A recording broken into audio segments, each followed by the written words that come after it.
ഈ വേളയിൽ മുളവൂർ മൗലദ് നബീല ഇസ്ലാമിക് അക്കാദമിയുടെയും വിനീതന്റെയും 1000 സ്വാതന്ത്ര്യ ദിനാശംസകൾ ആദ്യമായി എല്ലാവർക്കും നേരുകയാണ്.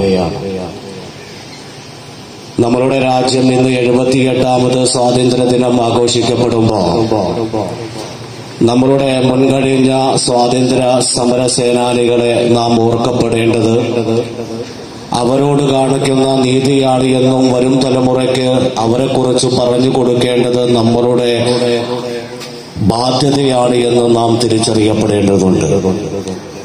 ഇത്തരത്തിലുള്ള സ്വാതന്ത്ര്യ ദിനം ഈ ഇന്ത്യ രാജ്യത്തിന്റെ വിവിധ മേഖലകളിൽ സംഘടിപ്പിക്കപ്പെടുമ്പോൾ അവിടെ ഏറ്റവും കൂടുതൽ ചർച്ച ചെയ്യപ്പെടേണ്ടതും ഈ സ്വാതന്ത്ര്യ സമര സേനാനികളെ കുറിച്ച് കൊണ്ട് തന്നെയാണ്. വർത്തമാന ഇന്ത്യയിൽ ഇവിടെയുള്ള മുസ്ലിം സമുദായത്തിനെ വലിയ തോതിൽ വലിയ മോശക്കാരായി ചിത്രീകരിച്ചു കൊണ്ടിരിക്കുകയും മുസ്ലിം സ്വാതന്ത്ര്യ സമര സേനാനികളെ അവഹേളിക്കുകയും അവരെ രാജ്യദ്രോഹികളൊക്കെ ആക്കി മാറ്റിക്കൊണ്ടിരിക്കുന്ന വർത്തമാനകാല ഇന്ത്യയിൽ മുസ്ലിം സമുദായം ഇന്ത്യൻ സ്വാതന്ത്ര്യ സമരത്തിൽ വഹിച്ച പങ്കിനെ കുറിച്ചുകൊണ്ട് 1-2 കാര്യങ്ങൾ പറഞ്ഞുകൊണ്ട് ഞാൻ എന്റെ സന്ദേശ പ്രസംഗം അവസാനിപ്പിക്കുകയാണ്. ഇന്ത്യ രാജ്യത്തിന്റെ സ്വാതന്ത്ര്യ സമരവുമായി ബന്ധപ്പെട്ടുകൊണ്ട് ഇന്ത്യൻ സ്വാതന്ത്ര്യ സമര സേനാനികളെ വളരെ മോശകരമായി ചിത്രീകരിച്ചു കൊണ്ടിരിക്കുന്ന ഇന്ത്യയുടെ ഒരു പ്രത്യേകം വിഭാഗങ്ങൾ ശ്രമിച്ചുകൊണ്ടിരിക്കുമ്പോൾ ഇന്ത്യൻ മുസൽമാൻ ഈ രാജ്യത്തിന് ചെയ്ത സംഭാവന എന്താണ് എന്ന് ചോദിച്ചു കഴിഞ്ഞാൽ വ്യക്തമായ രീതിയിൽ നമുക്ക് പറഞ്ഞു കൊടുക്കാൻ കഴിയും. ഇന്ത്യ രാജ്യത്തിന്റെ അഭിമാന സ്തംഭമായ ഇന്ത്യ ഗേറ്റ് എന്ന് പറയുന്ന ഒരു സംഭവമുണ്ട്. ആ ഇന്ത്യ ഗേറ്റിന്റെ ആ പരിസരത്ത് ഇന്ത്യയിലെ സ്വാതന്ത്ര്യ സമര സേനാനികളെ കുറിച്ചുകൊണ്ട് അതല്ലെങ്കിൽ സ്വാതന്ത്ര്യ സമരത്തിൽ പങ്കെടുത്ത മഹത് വ്യക്തികളെ കുറിച്ചുകൊണ്ട് അവരുടെ പേരുകൾ അവിടെ നാമകരണം ചെയ്യപ്പെട്ടിട്ടുണ്ട്. ഏകദേശം 95,300ഓളം വരുന്ന സ്വാതന്ത്ര്യ സമര സേനാനികളുടെ പേര് ഇന്ത്യ ഗേറ്റിൽ പതിക്കപ്പെട്ടിട്ടുണ്ട് എന്ന് പറയുമ്പോൾ അതിൽ 61,945ഓളം പേരുകൾ ഒരു വിഭാഗത്തിന്റേതാണ് എന്ന് ഈ രാജ്യത്തിനോട് വിളിച്ചു പറയുകയാണ് നമ്മളുടെ ഖുശ്ബന്ത് സിംഗ് എന്ന് പറയുന്ന എഴുത്തുകാരൻ. അദ്ദേഹം പറയുകയാണ് ഈ രാജ്യത്തെ മുസ്ലിമീങ്ങൾ ഈ സമൂഹത്തിന് വേണ്ടി എന്ത് ചെയ്തു എന്ന്, അല്ലെങ്കിൽ ഇന്ത്യ രാജ്യത്തിന്റെ സ്വാതന്ത്ര്യ സമരവുമായി ബന്ധപ്പെട്ടുകൊണ്ട് മുസ്ലിം സമുദായത്തിന് വലിയ രീതിയിൽ അവഹേളിക്കപ്പെടുകയും രാജ്യദ്രോഹത്തിന്റെ പേരിലേക്ക് മാറ്റപ്പെടുകയും ചെയ്യുന്ന കാലഘട്ടത്തിൽ ഖുശ്വന്ത് സിംഗ് എന്ന് പറയുന്ന എഴുത്തുകാരൻ ഈ ലോകത്തിന്റെ മുന്നിലേക്ക് വിളിച്ചു പറയുകയാണ്, നിങ്ങൾ ഇന്ത്യ ഗേറ്റിലേക്ക് ആദ്യം കടന്നു വരണം. ഇന്ത്യ ഗേറ്റിലേക്ക് നിങ്ങൾ കടന്നു വന്നാൽ അവിടെ 95,300ഓളം വരുന്ന സ്വാതന്ത്ര്യ സമര സേനാനികളുടെ പേര് നമുക്ക് കാണാൻ കഴിയും. ആ 95,000ഓളം വരുന്ന സ്വാതന്ത്ര്യ സമര സേനാനികളുടെ പേരിൽ 61,900ഓളം വരുന്ന പേരുകൾ ഇവിടെയുള്ള മുസ്ലിം സമുദായത്തിന്റേതാണ് എന്ന് ഇവിടെയുള്ള ഖുശ്വന്ത് സിംഗ് എന്ന് പറയുന്ന ലോകം അംഗീകരിച്ച ഇന്ത്യയിൽ നിന്നുള്ള എഴുത്തുകാരൻ നമ്മളോട് കാണിച്ചു തരികയാണ്. പ്രിയമുള്ള എന്റെ സഹോദരങ്ങളെ, ഇന്ത്യ രാജ്യത്തിൽ മുസ്ലിമീങ്ങൾ വഹിച്ച പങ്ക് അത് നിസ്സാരമായൊരു പങ്ക് തന്നെയല്ല.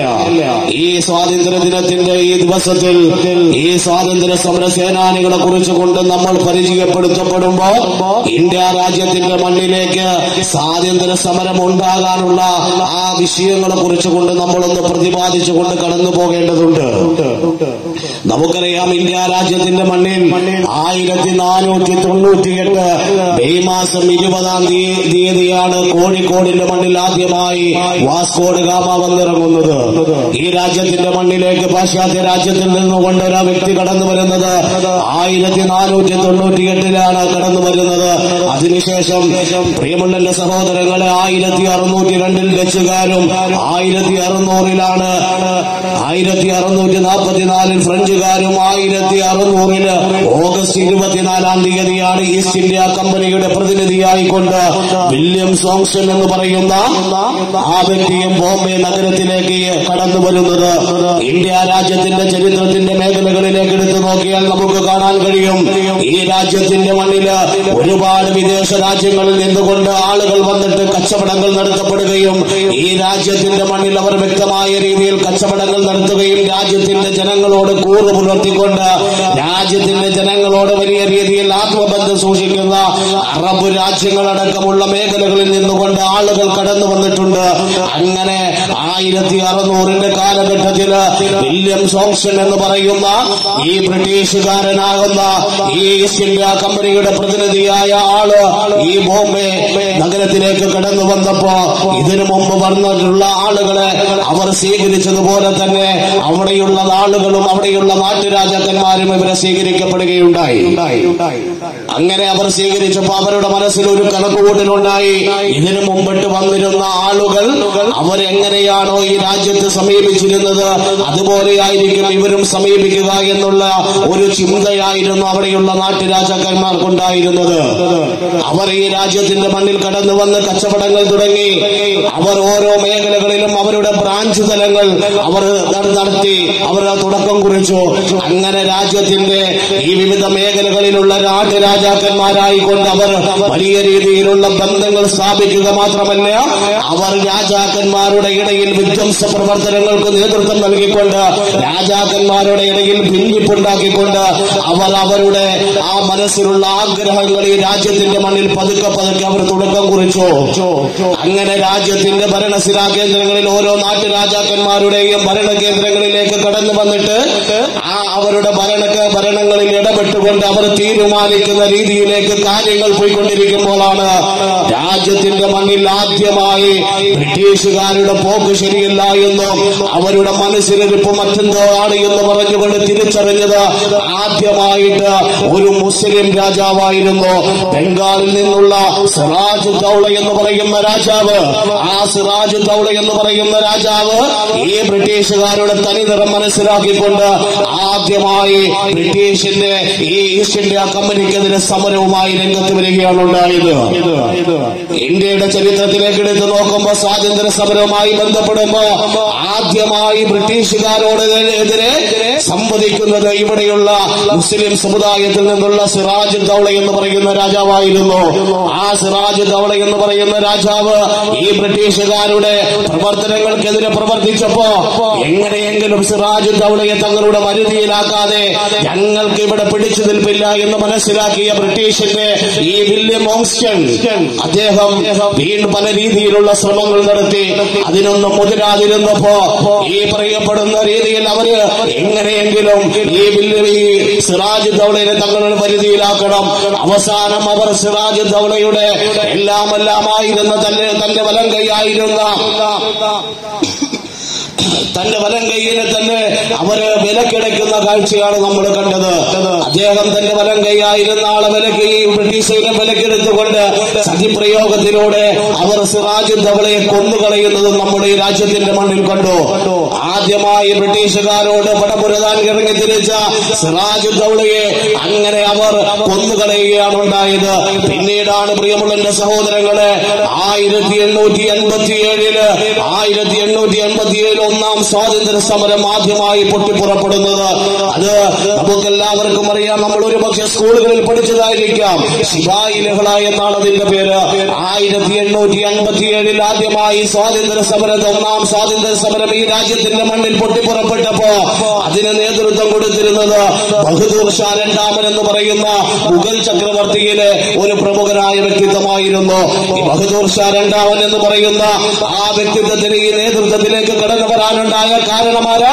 സൂററ്റ് എന്ന് പറയുന്ന പ്രദേശത്തിൽ നിന്നുകൊണ്ട് പ്രിയമുള്ള എന്റെ സഹോദരങ്ങളെ അവിടെയുള്ള മറാഠിക്കാര് ഈ രാജ്യത്തിന്റെ മഹാരാഷ്ട്രയിലെ സൂററ്റിൽ നിന്നുകൊണ്ട് ഡൽഹി ആസ്ഥാനത്തിലേക്ക് കടന്നു വന്നിട്ട് അവിടെയുള്ള മറാഠിക്കാർ കടന്നു വന്നിട്ട് ബഹദൂർ ഷാ രണ്ടാമന്റെ അടുത്ത് പറയുകയാണ്, ഈ ഇംഗ്ലീഷുകാരുണ്ടല്ലോ, ഇവിടെയുള്ള ബ്രിട്ടീഷ് അധിപന്മാരുണ്ടല്ലോ, ഈ രാജ്യത്തിന്റെ മണ്ണിലേക്ക് കടന്നു വന്നത് ഈ രാജ്യത്തിനെ കൊള്ളയടിക്കുന്നതിന് വേണ്ടിയിട്ടാണ്, ഈ രാജ്യത്തിന്റെ സമ്പത്തുകൾ കൊള്ളയടിച്ചു കൊണ്ടുപോകുന്നതിന് വേണ്ടിയിട്ടാണ്.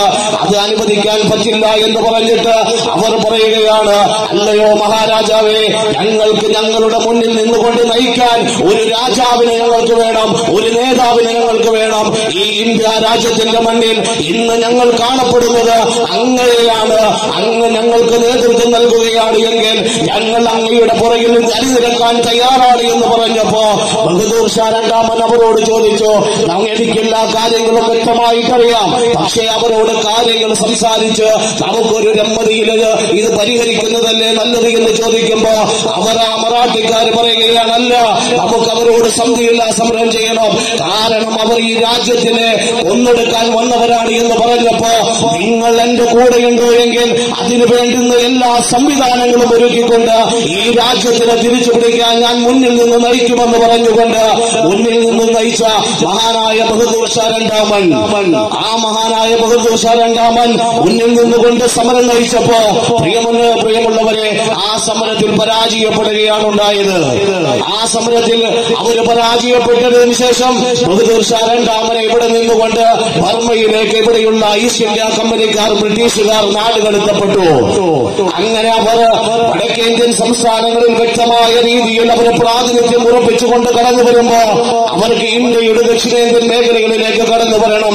ഇന്ത്യയുടെ ദക്ഷിണേന്ത്യൻ മേഖലകളിലേക്ക് കടന്നു വരുന്ന സമയത്ത് അവർക്ക് വ്യക്തമായ വെല്ലുവിളി ഉയർത്തിയത് ഹൈദർ അലി ഖാൻ എന്ന് പറയുന്ന രാജാവാണ്.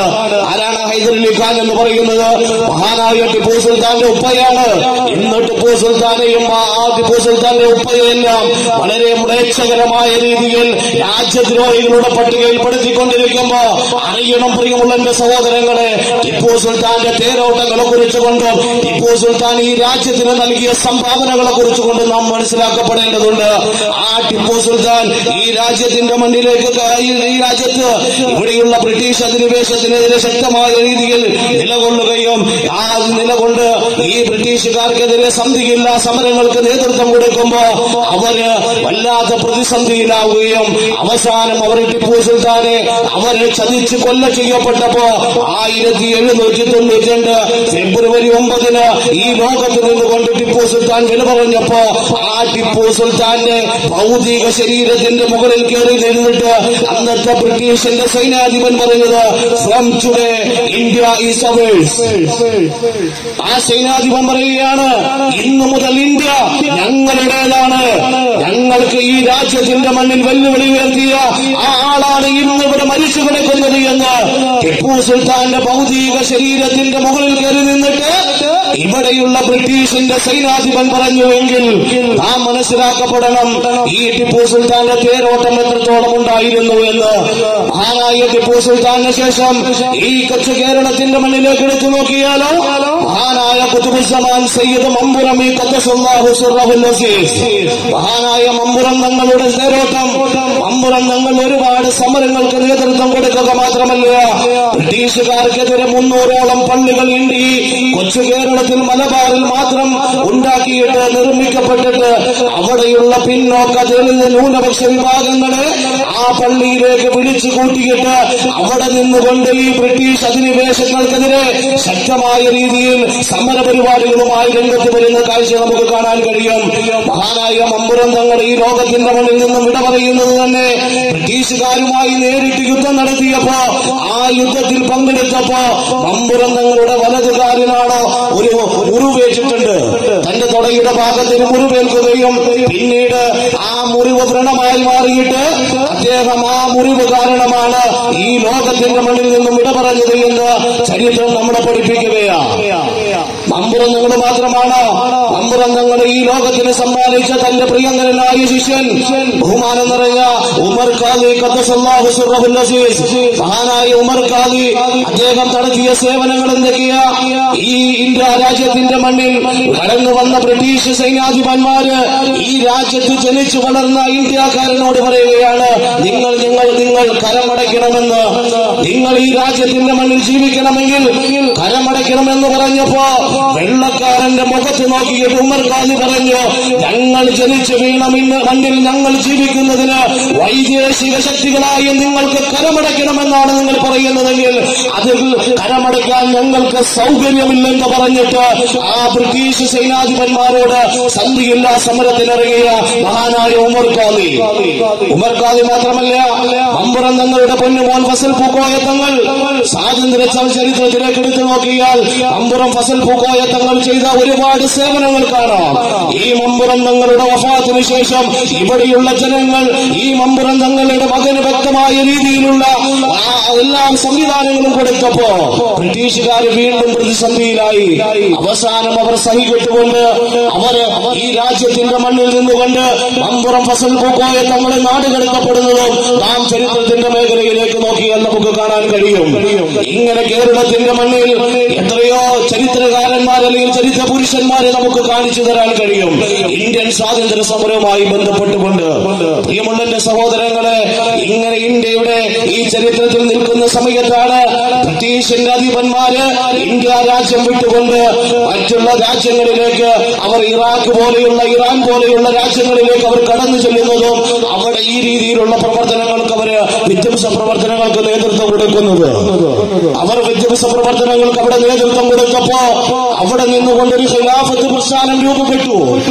ആ ഖിലാഫത്ത് പ്രസ്ഥാനം രൂപപ്പെട്ടതിന് ശേഷം അതിന്റെ അലയൊടികൾ ഇന്ന് ഇന്ത്യ രാജ്യത്തിന്റെ കേരളത്തിന്റെ മേഖലകളിലേക്ക് വന്ന് വരെ ആഞ്ഞടിച്ചു എന്ന് ചരിത്രം പറയുകയാണ്. ആ ഖിലാഫത്ത് പ്രസ്ഥാനത്തിന്റെ നേതൃത്വത്തിലുണ്ടായിരുന്ന ഇന്ത്യ രാജ്യത്തിന്റെ ആ ഖിലാഫത്ത് പ്രസ്ഥാനത്തിന്റെ ചുക്കാൻ പിടിച്ചുകൊണ്ടിരുന്നത് ഇന്ത്യയുടെ ചരിത്രത്തിന്റെ നായകനായിരുന്ന മഹാനായ മുഹമ്മദ് അലി ജൗഹർ എന്ന് പറയുന്ന ധീരനായ ദേശാഭിമാനിയായിരുന്നു.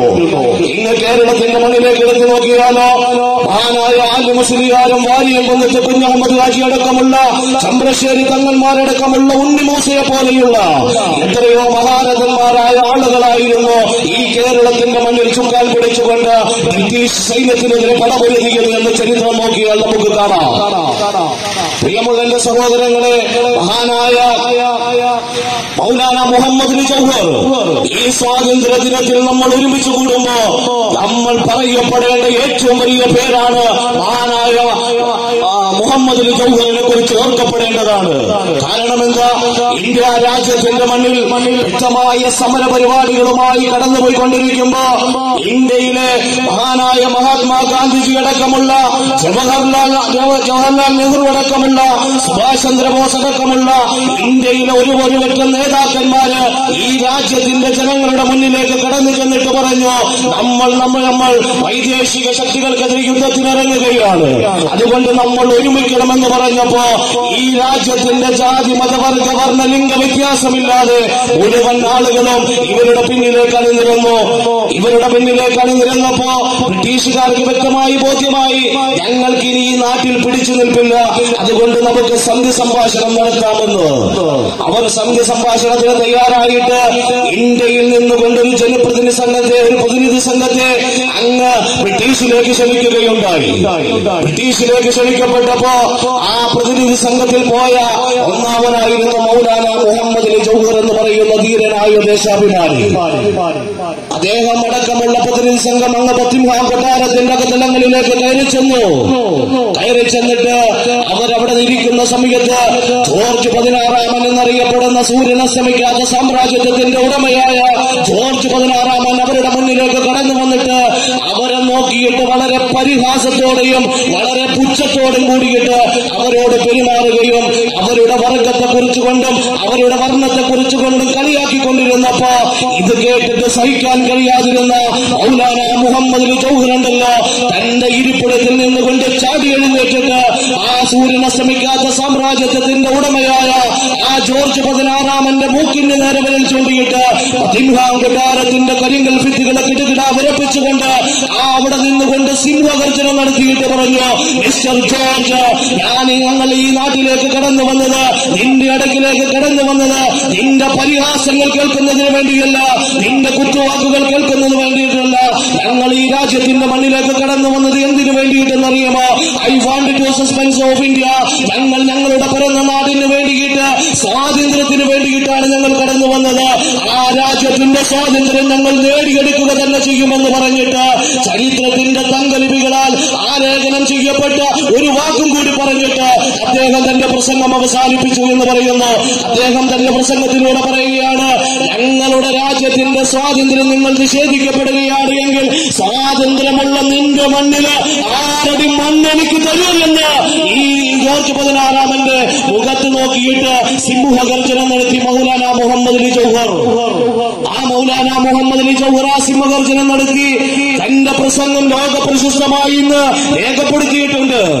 ആ ലോകപ്രസിദ്ധമായ പ്രസംഗത്തിന്റെ ഇടയിൽ അദ്ദേഹം ചമച്ച് അവസാനം രക്തം ഛർദ്ദിച്ചുകൊണ്ട് മരണപ്പെട്ട മൗലാന മുഹമ്മദ് അലി ജൗഹർ എന്ന് പറയുന്ന ധീരദേശാഭിമാനി നേടിത്തന്നതാണ് ഈ രാജ്യത്തിന്റെ സ്വാതന്ത്ര്യം.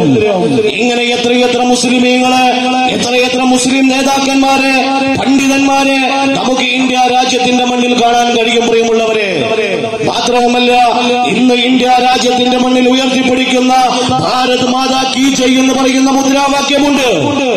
നമ്മളെല്ലാവരും വിളിച്ചിട്ടുണ്ട് ജയ് ഭാരത് മാതാ കീ ജയ് എന്ന് പറയുന്ന മുദ്രാവാക്യം. ആ മുദ്രാവാക്യം ഇന്ത്യ രാജ്യത്തിന്റെ മണ്ണിൽ ഉയർന്നു വന്നത് ഒരു മുസ്ലിം ഉമ്മയിൽ നിന്ന് തന്നെയാണ്. പ്രിയമുള്ളവരെ, ചരിത്രത്തിന് നമുക്ക് വളച്ചൊടിക്കാൻ കഴിയില്ല. എന്താണ് സുഭാഷ് ചന്ദ്രബോസ്